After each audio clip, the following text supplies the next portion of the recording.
தளபதி 69, அதாவது விஜய் அவர்கள் நடிக்கும் 69வது திரைப்படம். அதுதான் அவருடைய திரையுலக பயணத்தின் கடைசி திரைப்படம் அப்படின்னு அறிவிச்சிருக்காரு. அதற்கு பிறகு நடிக்கிறாரா இல்லையாங்கிறத நம்ம பொறுத்திருந்து பார்க்கணும்.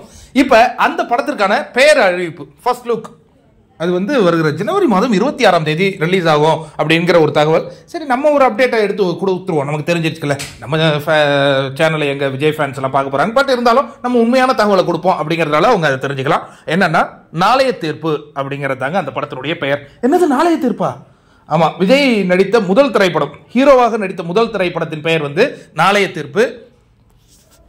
அவங்க அப்பா தான் அந்த படத்தை இயக்கி இருந்தார், அவங்க அம்மா அந்த படத்தை தயாரித்திருந்தார்கள். அதுதான் அவருடைய திரையுலக வாழ்க்கையில் கதாநாயகனாக, அதுக்கு முன்னாடி சிறு வயதில் அவர் சில படங்கள்லாம் நடித்திருக்கிறார். கதாநாயகனாக நாளைய தீர்ப்பு. இப்போ இது கடைசி திரைப்படமாக இருக்கும் அப்படின்னு எதிர்பார்க்கப்படுகிறது. அந்த படத்தினுடைய பெயர் வந்து நாளைய தீர்ப்பு. இந்த படத்தை இயக்குகிறது யாருன்னு பார்த்தீங்கன்னா விஷ்ணுவா வினோத், வினோத் இந்த படத்தை வந்து இயக்குகிறார். அது என்ன திடீர்னு விஷ்ணு இல்லை, விஷ்ணுன்னு ஒரு படம் ஆரம்ப காலத்தில் நடித்தார், அது எனக்கு ஞாபகம் வந்துச்சு. வினோத் இந்த படத்தை வந்து இயக்குகிறாருங்க. ஓகேவா? நாளைய தீர்ப்பில் தொடங்கி நாளைய தீர்ப்பில் முடிவுக்கு வருகிறார் விஜய் அப்படின்னு நம்ம சொல்லலாம். சரி, எப்படி இதுதான் கடைசி படமா இருக்கும்?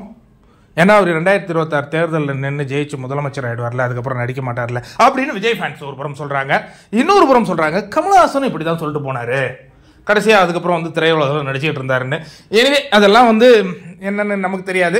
இப்போதைக்கு நாளைய தீர்ப்புங்கிறது மட்டும் நமக்கு தெரியும். எது? படத்தோட பேர் தளபதி 69க்கு இனி நாளைய தீர்ப்பு.